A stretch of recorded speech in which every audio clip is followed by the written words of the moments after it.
Batman Urban Legends issue 12. You read a couple of stories in this, so yeah, I did. on. I read the Batman Zatanna story and then the White Witch one. Because those are the two I read last time. I'll start with the Batman Zatanna. It's not as good as the first part.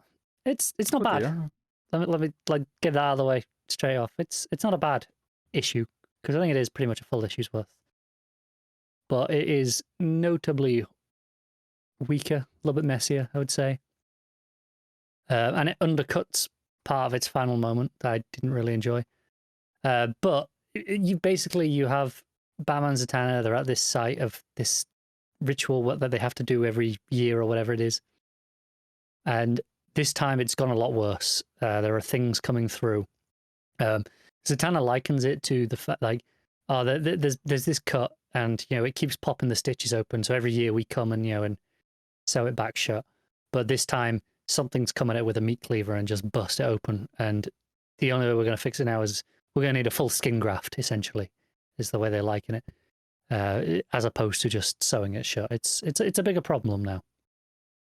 And there is a big 2-page spread that I found difficult to follow because it's kind of like one of those circular pages, or it's got it's split into a circular motion, and it has a lot of it has narration boxes across the top, and they move down in a diagonal pattern. So I was like, okay, this is the angle I read it, and you get to that, and then you read some dialogue that comes after, and then your eyes flick back across, and there's some dialogue back on the left hand side as well, which is actually a repeated mantra. Like one's Batman saying it and one's Zatanna, or maybe they're alternating line between them each. I can't remember exactly, but it's the pair of them doing it, and it's a bit of an awkward thing where I didn't read it in the right order at first, because even though it's a circular page, by the time I got to the end of the because the third dialogue box on one side, I think what I was supposed to do was follow the circle around and read back up the other way, but nothing in that circle actually led my eyes that way. So I just saw, oh, there's more things on the left. So I flitted back up and read it left to right again for that section, which I realized was the wrong way when I realized it was backwards to the lines that were on the other side. And it was strange. So I don't know what the impression was supposed to be. Was it supposed to be this repeated mantra, like they were taking, one was saying it and then the other one, or were they supposed to be saying it at the same time? I didn't really get an impression of kind of how that dialogue was supposed to flow, and it's kind of probably the middle of the story, and it definitely kind of hampered the flow of the issue for me, which was a shame. But they kind of succeed, or at least for now. But it looks like something's come through, and it's hungry, and it's called EOS, and there's another one there already. These beings, they look like people, but like with like demonic eyes, and they kind of feed on the life force of things. So he feeds on this dog. It's like this little corgi that's running towards him, and he picks it up, and it's like its energy drains from it and goes into his eyes, and it's just this. It disappears. You see this like shell, like a translucent shell of where it was. So I'm assuming that's all that's left of it. I don't even know how that works. If it's still alive, it's a little unclear. But they could be an interesting enough threat to deal with for sure.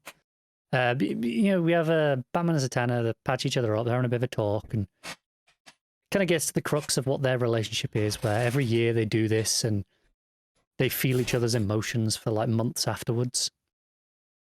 And Bruce apparently always pulls away, and whenever he does this, he's like, oh, they don't even talk, and Zatanna's upset. He's like, oh, you don't actually want to be my friend or anything like that, because anytime you've got a chance to actually get to know me, when you can, feel emotions like this, you're like, want nothing to do with it. So this time I've done it so that we're separated.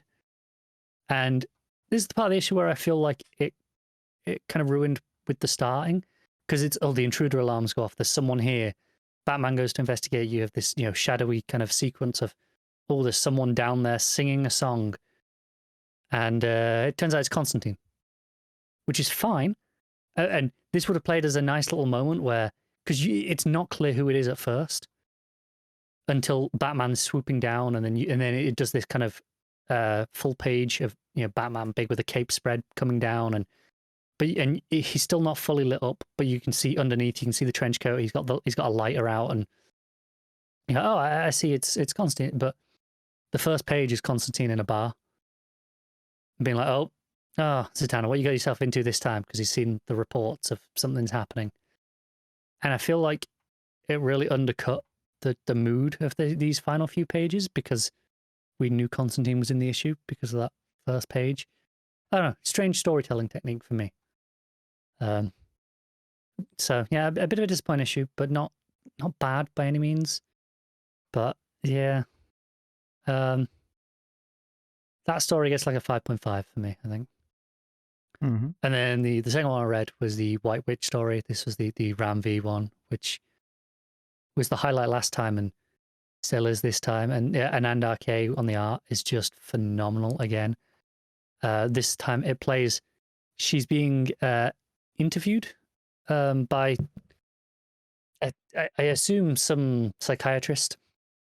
And she has a lot of code words and phrases that are like, okay, establish your personal code. And right, okay, and then who are you? And so it goes through how much you try to figure out how much this clone remembers. Do they know, White Witch? Do they know her actual name, Rhea? Do they know, where she was before, like what her job was? Just trying to establish what she knows. And we get, again, a little bit more of these flashbacks, which she's very unclear on. So it's very hazy, this stuff in the mountains with Bruce and Ghostmaker, and just bits of that past. But it boils down to the psychiatrist kind of basically going, no, you've got this eidetic memory and rapid comprehension. So basically, she can read really fast and remember all of it because of the memory. And they're assuming this combination of things is why she can remember all her, all her past, but she's not creating new memories. It's very Memento, where up to a certain point she can remember kind of everything, and then it hits this stage and she doesn't create any new memories because they keep killing her, and they keep just getting a new clone, and those memories aren't being shared across, even though I get the impression they may be cloning her from after she's had these points, because there's clearly an implication that she can learn to get these memories across lives. Because the psychiatrist, she gives her a book. It's like, hey, you read it with your powers. It'll only take you seconds. Remember it all. And we remember by associating them with memories. And if you can associate this with this specific book, which is about this guy who is Soldiers of the Mist, who, this guy who, whenever he sleeps, he would lose all his memories. So the idea is, okay, there's a thematic link between this story and your life. If you can link that to your memory, you should be able to remember new things across your clone lives, and you'll be able to essentially free yourself from this prison. But Sam Saint comes in and drags the psychiatrist away, and then kills this clone of White Witch, and that's the end of the story. It's this very harsh, just execution style gunshot, up against the head, and then a bang, and then you just see some blood splatter on the pages of the book. And it's so moody and ethereal, this story. This art is stunning. And it's very much it says to be concluded, so I'm assuming this is just a 3-part story.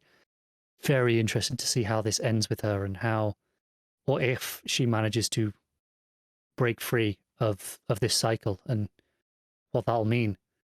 And if we'll see more of this character going forward, because obviously this is Ram V's character, and he's writing her here again, as he did in Catwoman, but will she be popping up in one of his future projects, or will someone else use her? I don't know. But either way, depending on what the end of this story is, I definitely hope to see more of her, because this is really interesting stuff. No, this story, it's a lot shorter. I think this is only maybe 10 pages compared to the 20 odd of the first one. But it's a lot tighter. It uses those pages really effectively to tell this really strong personal story. No, this is like a 9 for this story. I mean, I suppose I have to average the 2 out. it's probably only like a 7, maybe a 7.5, because this is a shorter story, so it has less weighting, but it is significantly better. So probably a 7 overall.